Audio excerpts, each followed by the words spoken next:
Welcome back to the channel. Today we're here to check out Temu's 5 most sold cooking gadgets. This is a little bit of an odd one for me. We don't do too much with cooking type stuff on the channel, but I thought it would be fun, so let's dive into it. First, let me tell you guys what we have in store for today. All right guys, today's video is actually sponsored by Dyness, but more on that later. Over here on the left, we have 2 different cookers from Aoron. They are both from Temu and in the top 5. Must be a pretty popular company. I'll tell you from the packaging, they were packaged pretty impressively. On the bottom here, we have ourselves a bit of a flat cooker, and up here we have ourselves a type of hot dog roller. They have a couple of secrets involved that make them surprisingly useful. Another thing on the list here is this set of bowls. They do have a nifty little surprise built into one of the lids, but we'll get to that here in just a bit. We have ourselves a mini industrial meat cutter. And then the most popular one is the Ostra 240 watt fruits and veggies dehydrator. Obviously this stuff will not be done today, but that's the best part about YouTube. You guys don't have to wait. Coming in at number 5 is this 13 or 14 piece stainless steel mixing bowl set. Now, obviously with the pieces, they are counting all of the lids. And for the most part, it looks like a halfway decent set. You have yourself some pretty decent lids with some nice edges on them. But this lid right here has a bit of a secret to it that's quite useful. So if you put this lid on the second largest bowl, honestly, they seal pretty well. You then have yourself a bit of a cheese grater that pops inside. Just like so. I mean, it's pretty cool. It's pretty simple. There's not a ton to say about them. As far as some of our previous cooking things we ran into with the pallets, these are quite a bit thicker. Unlike the previous world's cheapest cooking set that we got in one of our Temu pallets, guys, if you happen to run across this on Temu, do not buy it. These things are junk. I can bend them in my hand with very little effort. They would burn through on the stove. I don't understand the purpose, but they're junk. Yeah, I would say overall, these are definitely worth picking up, especially for the price. If you guys need a little mixing bowl set, they're gonna work just fine. They have a nice rubberized grip on the bottom. Pretty neat. Now, this looks a little bit different than the pictures. A little bit of setup involved, but that's not too big of a deal. We're just gonna test it out. Now, for today's meat, we did pick up a pretty fancy cut of beef. So I'll show you guys that here in a second, but I mean, it's pretty basic. You guys ready for the pretty expensive cut of meat? Check this out.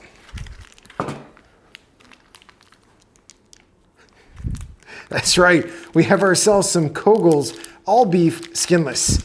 I know guys, skins are the way to go, I know. But we're just gonna give this a couple quick chops, see how it works. And my dog is gonna be happy because he's gonna get the pieces we cut up here. Uh-oh. Okay, there we go.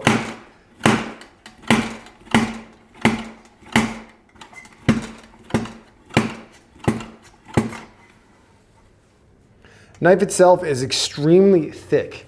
It is a very thick knife. It's got a pretty sharp edge. Cut the pieces just fine. Hey, hey you, hey, hey, hey. Solar, whoop. Those aren't very good when they're cold.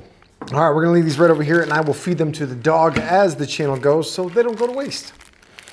I mean, it seems pretty decent for what it is. It'd be kind of nice if you could mount it to something, but it's actually got a pretty solid build quality here.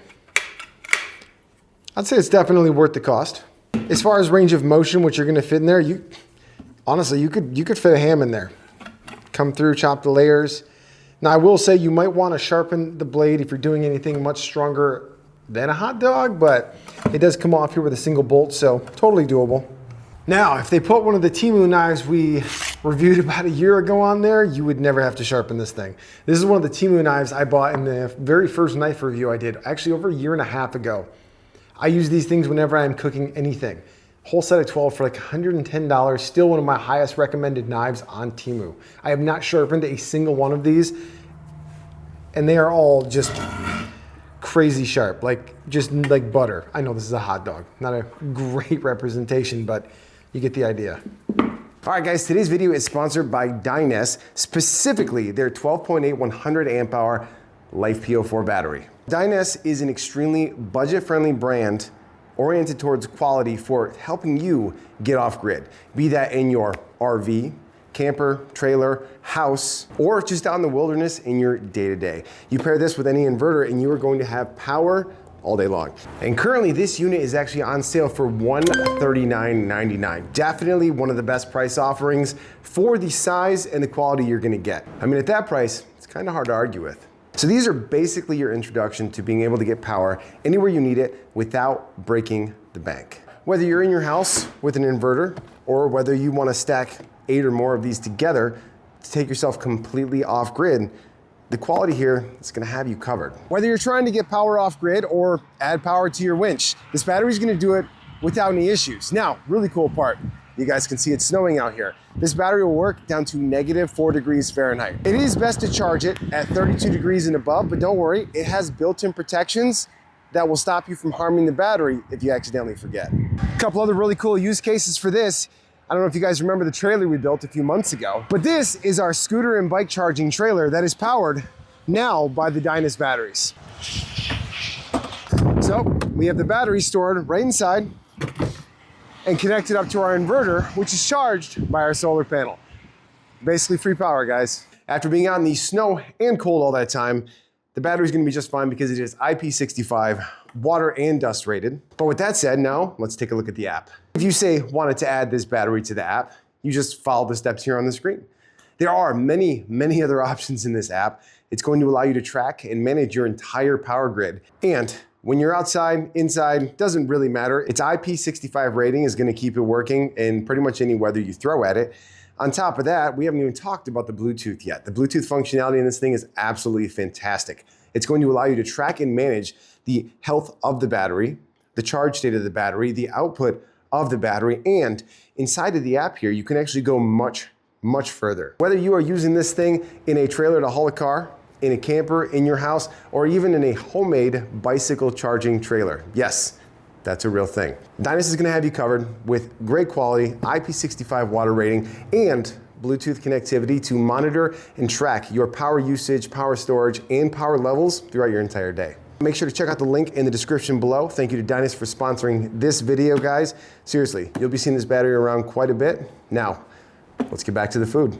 Next up, we have ourselves the electric Aoron hot dog rotator, bun, other stuff, cookerator machine. This thing does it all. Does a really cool aspect to this is while you're cooking on top, you also have these slats on the bottom. Now, to show you what that is, pull out the little roller. Inside there is an electric heating element right here, and you have the ability to cook above or below it, which is pretty nice. So if you're cooking hot dogs and you want to throw on a couple other things, you just slide them underneath. Now with that said, there's a couple of included trays, including this metal one right here. Then you have a non-stick variant right here. And it also came with 3 smaller trays. These might be for heating up or toasting buns. I mean, there's a lot of different options for them. There was a downside to these though. If you look right here on the back side, there is blue plastic still stuck in it, and I'm having trouble getting it out. So that's gonna make a pretty nasty smell when you try to cook with them. All right, we're back. We went and cleaned this thing up real quick. We're gonna give it a test and throw some hot dogs on it. Over here on the side, we have ourselves a simple on and off power button as well as a temperature knob. If I'm being honest, feels like a pretty nice knob. I don't love that the power cord is on the same side as the buttons though. That's a little unfortunate. Also included in this one is a pair of tongs with silicone ends. I mean, they feel pretty cheap. And a silicone baster. I mean, they both feel pretty cheap, but they're included, so why not? This actually would be probably perfect for pulling off hot dogs. So what we're gonna do, we're gonna crank this sucker up. We're gonna throw some more of those fancy kogels on there, and we're gonna let them run and move on to the next. We'll test them at the end and see how well it did. Quick reminder, remove the semi-transparent sticker on here before you start cooking. Why the heck would they put that right on the bars? We have our hot dogs going up there. Now, just for trying it out, I'm going to stick one on the tray and slide it down into the lower area just to see what it's like. All right, next up is the Aoron grill. It's kind of a grill slash cooker. What I'm gonna use it for is a little odd. I'm gonna try to cook some pancakes on it. I thought this was more flat before I planned this video. It's got some edges down on the side, probably for catching grease. So we're just gonna say it's expert level pancake cooking. All right, so included in this one, you do have a grilling type top up here. Next up, you also have a bit of a non-stick pan. This one also has the same type of cooking element as the other one, but it also has a drip pan in the bottom. I don't believe this one is meant to be cooking on both sides quite like the other one. I think that is entirely just to catch the grease from the bottom. Included is the exact same silicone cheap little grabbers here. And another basting brush. All right, for today's fancy studio meal, we have ourselves some Park Kodiak City Frontier Flapjacks. Buttermilk and honey. We're gonna go ahead and get them mixed up. Guys, if you need a good water bottle, make sure to hit up patriotcoolers.com. Not sponsored, although I do work for them, just a disclosure. We will, okay. All right, we're gonna get this thing plugged in and I'm gonna go to, we're just gonna crank it all the way up. We're gonna crank it to a 5. We'll get that going and then we'll start mixing in our fantastic protein goodness here. I don't know if you guys can see it on camera, but we have quite a bit of smoke coming from this thing, and I'm not quite sure what it is. I don't know. We'll just kind of run it and see what happens. Got a little bit of a weird smell to it, though, if I'm being honest. All right, I didn't bring a measuring cup with me, so we're just gonna kind of wing it here, guys. All right, as you guys see, I'm already making a bit of a mess down here. That's definitely just because of the Temu products. All right, the sides on this thing do get very hot. The table underneath, not so much. I guess that is something pretty important to consider. Table's not getting hot, but the sides, aside from the plastic side, you don't want to touch this anywhere. It is very hot, like burn you hot. I guess we'll just pour it out and see what happens.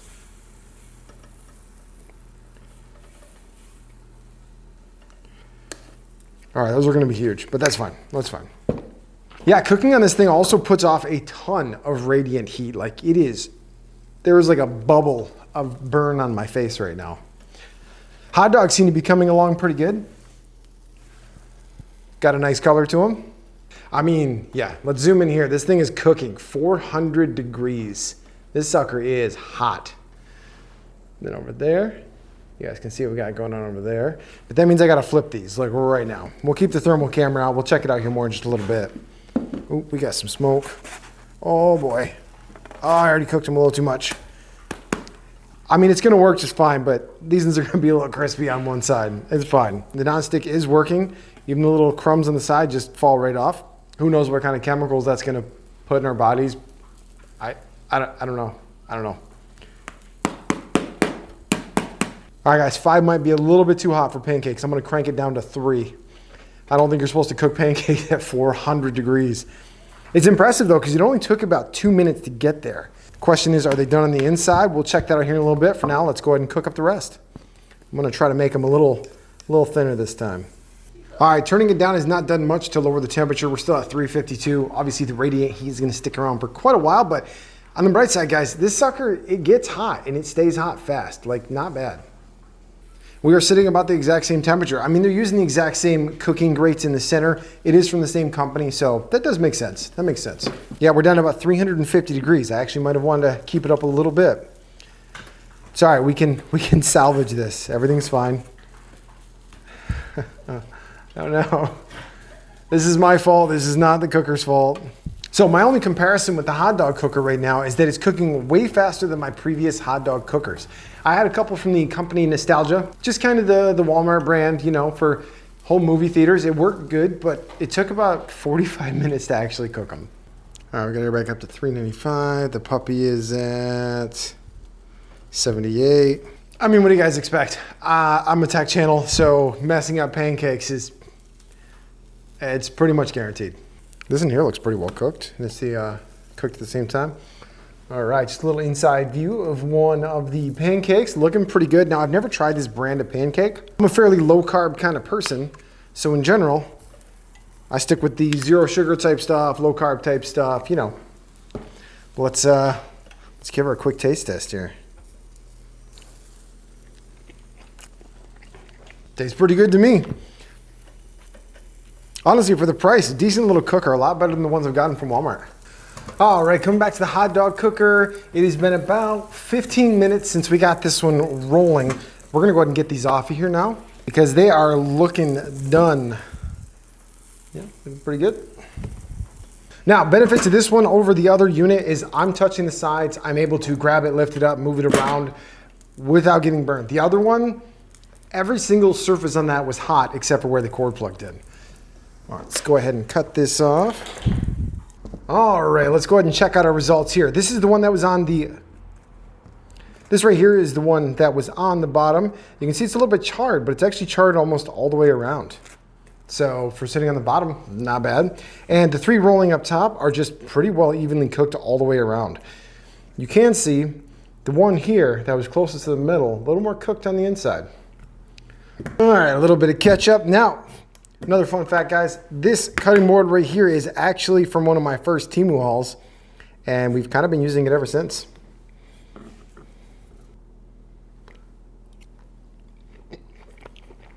Yeah, I'm gonna call that one a win too. Works good, cooks pretty evenly. Now, it would be nice if the lower settings would go down low enough to where it didn't overcook, but let's be honest, you leave hot dogs on a cooker of any kind, even in warm, they're gonna get kind of gross after a while anyways. All right, next up, guys, we're gonna jump into this GGJ-261A Fruits and Vegetables Dehydrator. All right, so this one is a 5-tier dehydrator. I mean, it's kind of interesting. I've never used one of these, so I don't know really what to expect, but you can see here you do have the 5 different trays, all completely removable. Then down here in the bottom, you have your dehydrating unit. And included is not only an instruction manual, but it comes with a whole bunch of recipes. Now, I find these recipes kind of interesting because they all involve meat. Smoky maple jerky, Thai curry jerky, except this is by definition a fruit and vegetable dehydrator. Again, I don't know the difference, but we are gonna do a couple of fruits today. We're gonna do some apples and bananas and just kind of see how they turn out. Just a fun little trial. All right, so it's very apparent that they're gonna have to be quite small to fit in the tray. So let's go ahead and cut some stuff up. Then we'll plug it in and get it going. We will test out our little cutter here again. All right, first test, we'll do it with the top on. I mean, it cut through that in a split second. All right, let's get the end off, get us rolling.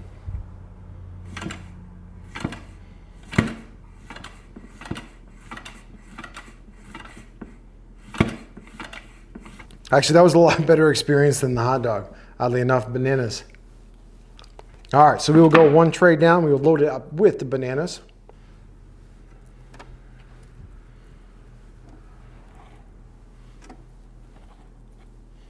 I did cut a couple of real thin slices. I want to see the difference. Got some thin, some thicker. I believe they're supposed to be towards the thinner metric, but we'll give it a shot.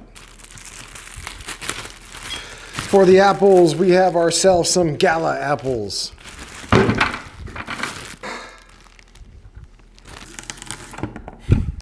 All right, that's not gonna lie, guys. That's pretty satisfying cutting an apple with this thing.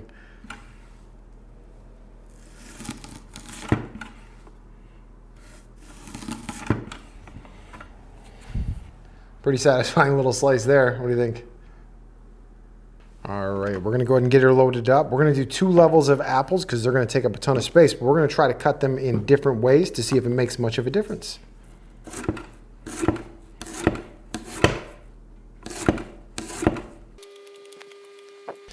All right, guys, we have our food all loaded up. So we're gonna get it started. It takes 6 to 12 hours depending to dehydrate most things. So I am gonna take these inside of the house. The studio is outside. That way I can keep an eye on them and I will give you updates as we go.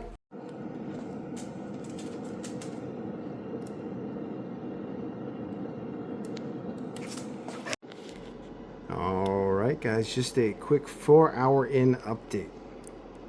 A little hard to see. I don't want to open it right now, but you can see the bananas are still looking mostly whole, the thicker ones. Thinner ones, ooh, them apples are looking crispy.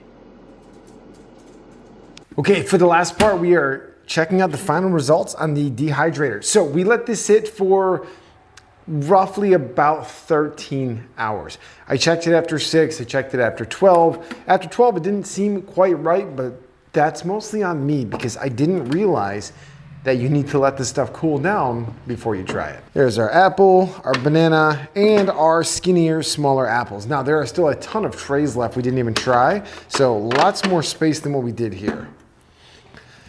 Okay, let's go ahead and start with one of the thicker apples. That's what we're working with here. Got a nice snap to it.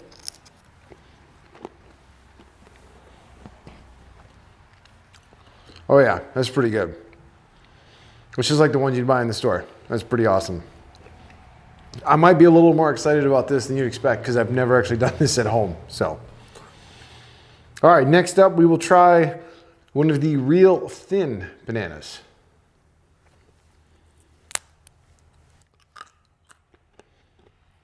Oh yeah, those are perfect. Now, if we check here, one of the thick bananas didn't quite get done all the way through. So you got to cut them a little bit thinner. You're pretty much supposed to anyways, but it was worth the test. The medium bananas, again, too soft to snap. But the thin ones, crispy, crunchy, super flavorful. Let me know what you guys think down below. I think this is my favorite. This is the #1 most sold cooking gadget on Temu. All right, guys, see you on the next one.